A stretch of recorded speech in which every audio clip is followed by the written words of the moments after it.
Today I am talking about something very, very popular, and it's something that everyone has been anticipating for a very long time, and that is Bridgerton.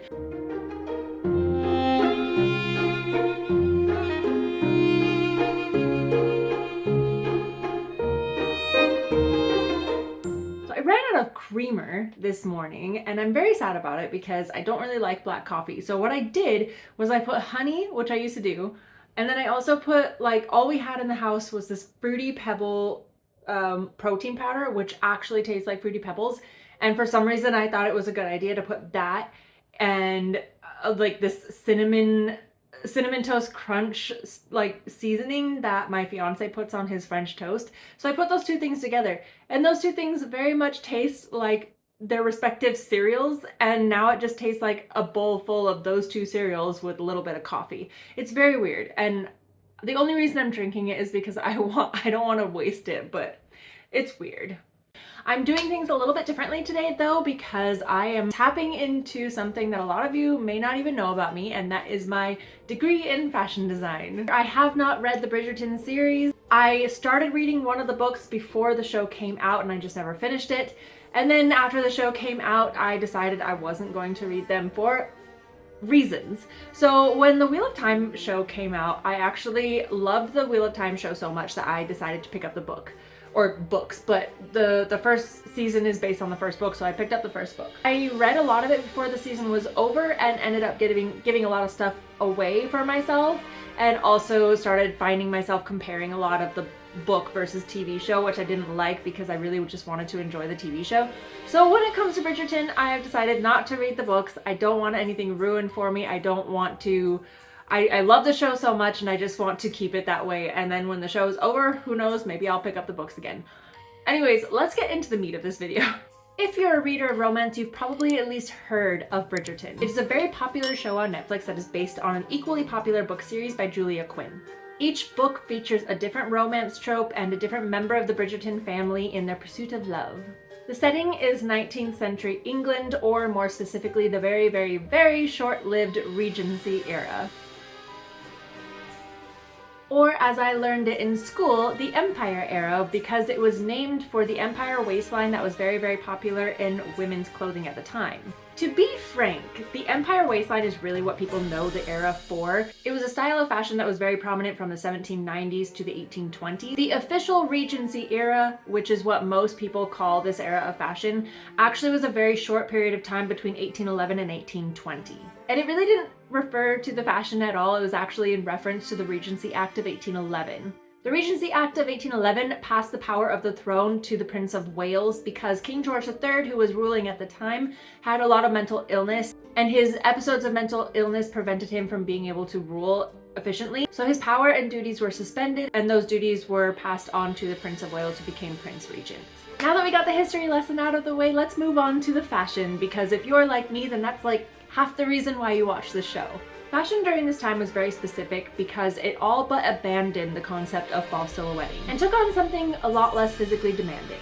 And then we picked up the concept of false silhouetting again in the mid-1800s, but we're not talking about that. False silhouetting is the practice of changing the silhouette of a person via their clothing. From wearing tiny cinched corsets to giant hoop skirts to Lego mutton sleeves that made your arms look like legs of mutton, which I actually love that fashion, and I think that we should bring it back. And we sort of have a few times and just never really stuck, but bring it back.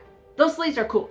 We went from getting the tiniest waist we could, to triangular corsets that flatten the chest, to the Chevalier period when women started really riding horses and the little tabs were added on the corset to allow more movement in the waist. And contrary to popular belief, men also wore corsets during a few of these eras, mainly to give them an hourglass shape or to create a smooth silhouette, which was very desirable at the time. But as interesting as corset evolution is, false silhouetting was pretty much abandoned in the Empire period. In fact, the era was extremely influenced by Grecian and Roman art, where the women were in very loose-fitting clothes. You've seen the sculptures.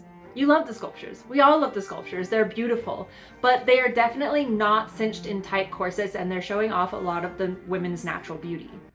Hold up. Can we talk about this six-pack?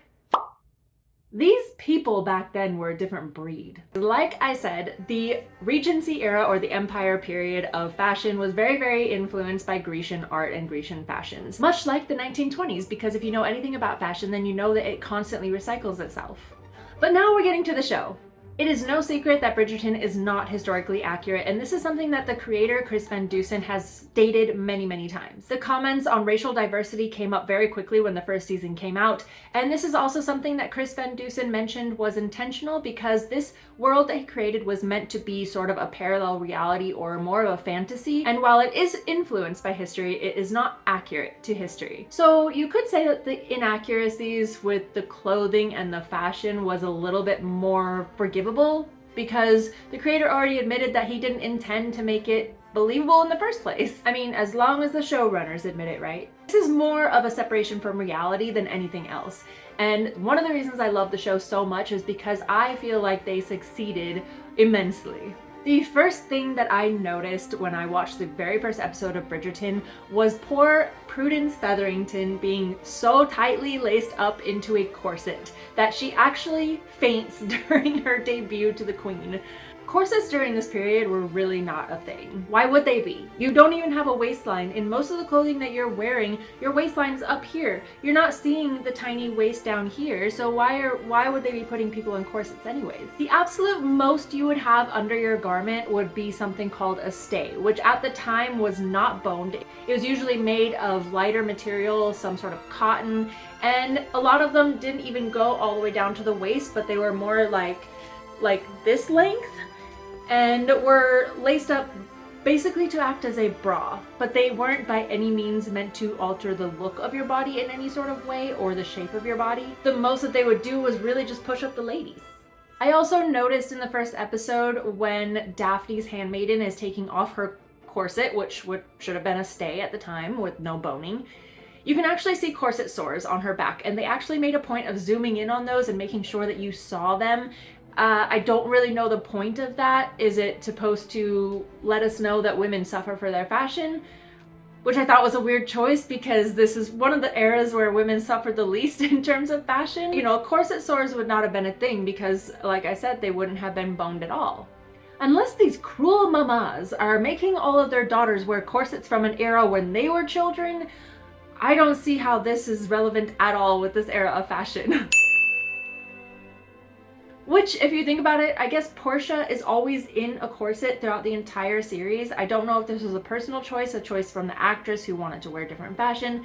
I don't know, but her outfits were not once remotely accurate. It was very much more modern. It's not something that you would have seen back then. So I'm inclined to believe that they just put it on Portia as a character thing. I don't know. Another thing I noticed was the strange waistline. And yes, I did say that in the Empire period, aka the Regency period, they did have a waistline that went right under the breasts.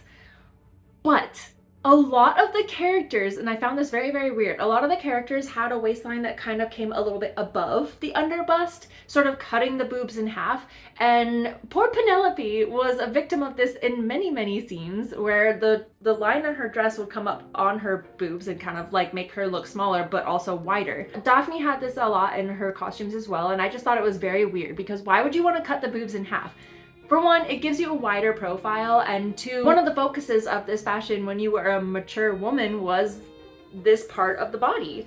And so to cut that in half and give you kind of a weird stumpy look, I thought was a weird choice. And what I thought was even stranger was sometimes the designer, Ellen Moroznik, would put the bust line under the bust where it is supposed to be, and then in the very next scene it would be back up, sort of like halfway up the bust, if that makes sense. If you've seen the show, you know what I'm talking about. I feel like you don't have to be a fashion designer or a costume designer or somebody who went to school for this to notice that weird choice.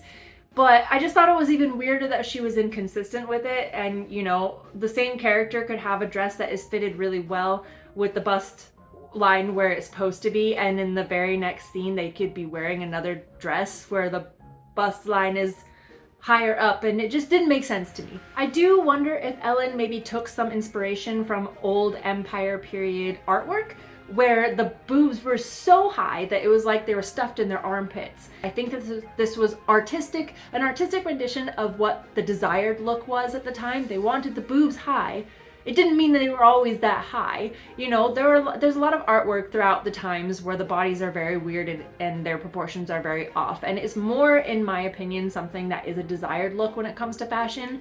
So I just, it was a weird choice. It was odd. That was not where the waistline would have been. Moving on to another very obvious inaccuracy, and that is the amount of dresses these women wear in Bridgerton. In the show, the upper class consistently buys new dresses for every single social occasion, and the Featheringtons and a couple of other characters have been known to complain or say how horrifying it would be if they had to wear the same dress to two different social functions. This wasn't really a thing because the production of dresses overnight is not something that a modiste of the time could have done. In fact, the first sewing machine introduced to the public didn't come out until 1830, and the show takes place in 1813, at least in season 1. And sewing machines really didn't make an impact on society until the 1840s, which is like 20 or 30 years after the show takes place. As in, dresses were hand sewn, and as somebody who made my sister's entire wedding dress by hand because the French lace with all the beading couldn't be fed through the sewing machine, I know how long that takes. Around this time, Napoleon actually was trying to make France the most fashion-forward country there was, and so he did forbid women from wearing the same dress or the same garments to court twice. So part of me thinks that maybe the designer took some inspiration from that, but the show takes place in England, and that definitely was not a thing at the time. To spice things up, they might change out the ribbon or the lace on their dress and just sort of alter some of the basic aspects of it to give it a different look. Dresses at the time were mostly made out of muslin, which is probably the most basic plain weave cotton that you can find. When I was going to school, they would provide us with rolls and rolls and rolls of plain unbleached muslin because it was very cheap and very easy to work with, and that was what we would use to make patterns and to practice making jackets and pants or whatever. It's thin, it's breathable, and it also is known to cling to the shape of the body. This is something that made people believe later on that women of the time actually dampened or got their garments wet in order to make them stick to their body, because it resembled sort of that weird wet look that a lot of Grecian statues had where the fabric really conformed to the form. But there's a lot of speculation that this was not a thing, and that because muslin is kind of clingy, it sort of gave that illusion and made people think that women did that. But there are a lot of people that say that it did not happen, that they did not do that. I don't know which to believe, whether they did or did not. Fashion has been very extreme in the past. White is also a color that was very popular among the upper classes, and the reason for that is because if you could wear the same dress all through the season, which most people did, they had one dress usually that they would wear to every social function of the season, and if you could wear it to every social function of the season and remain white and clean, then it's sort of like a bragging right or a status symbol. Since we're on the topic of fabric, it was blatantly obvious in Bridgerton that the materials that they used for the costumes were wildly inaccurate for the times. I saw a lot of brocade, a lot of printed fabrics, a lot of embroidery and beading, all of which didn't really exist. Why? Because there were no machines. These are materials that you basically need a machine to create. In fact, in many scenes where people were perusing around the modiste looking for fabric, there would be pre-made brocades and pre-made embroidered fabric on rolls that people would be looking at. This also wasn't a thing. If there was any sort of embroidery on outfits, it would all have to be hand done. Therefore, if there was embroidery, it would probably be around the hem of the outfit, around the neckline. It certainly wouldn't cover the entire outfit. It was also done on the outfit once it was already made and probably already fitted to somebody, because to make pre-made fabric or to pre-make fabric with embroidery means you're gonna have to hand make rolls and rolls of fabric, and that just wasn't a thing. Was it beautiful? Yes. Was it accurate? Absolutely not. Did I absolutely love it despite the wild inaccuracy? Yes. Because like Chris Van Dusen said, this was meant to be a fantasy, and it was meant to be a separation from reality, and it absolutely was. It was like the Regency era on drugs. It was like if the Empire era of fashion or culture was in Alice in Wonderland. Lastly, and this one actually surprised me a lot when I did a little bit of research, because when the show first aired, another channel who does a lot of actual fashion and costume stuff, she actually mentioned how inaccurate the Queen's wardrobe was because it was not accurate to the times. And I mean not just inaccurate to the times as in the fabrics and stuff like that were were different, but I mean, she was in a different era of fashion in the show. And this YouTuber basically reamed Queen Charlotte for it, saying how inaccurate it was. So I decided to do a little bit of research. Now, I know I said the show is fantasy, and it is, but there are certain characters and certain events that were inspired by real people or real events, and one of those things is Queen Charlotte. There actually was a Queen Charlotte in 1813, although the real Queen Charlotte died pretty soon after 1813. I believe she died in 1818 at the age of 74 to pneumonia. Charlotte was born in Germany, and she married King George III in 1761. They had 15 children. Holy shit. And their marriage was said to be happy, aside from the fact that King George suffered from mental illness episodes that greatly impacted his ability to rule as king. And that mental illness was depicted in the show. So, you remember the Regency Act of 1811? That was because the real King George did have a lot of mental illness, and so he was basically suspended from his duties because of that. And despite Chris Van Dusen taking many liberties with the character and with aspects of the story, the fashion that Queen Charlotte wears in the show is actually greatly inspired by what she actually wore in real life. While her fashion was greatly exaggerated in the show, Queen Charlotte was actually known for wearing something outside of the current fashionable times. She insisted on wearing fashions from the more conservative Georgian era. She also insisted that women of the court wear old-fashioned hoop skirts to give them sort of wide silhouette. And this is long after that fashion sort of fizzled out and people were adopting a less demanding and less structured look. Again, the show greatly exaggerated it. Her hair is about 4 times bigger than it would have been in real life. Her outfits are much more colorful and outrageous, but it was inspired by Georgian dress while everybody else is wearing something of the Empire era. For now, I would just rather enjoy the show for what it is because it makes me happy. And by the time this video comes out, Bridgerton season 3 will have probably already begun on Netflix, and you can bet I either binged it all already or I'm in the process of binging it. That is all I have for you guys. Like this video, share this video, hit that bell so you don't miss a video in the future. And lastly, if you enjoyed this video, subscribe because I'm trying to get to 600 subscribers, and unlike everything else I feel like I need to do alone, I cannot do this without you guys. Tell me in the comments below what you think of the show, the books, or the wildly inaccurate but beautiful fashions. And until next time, happy reading. Bye!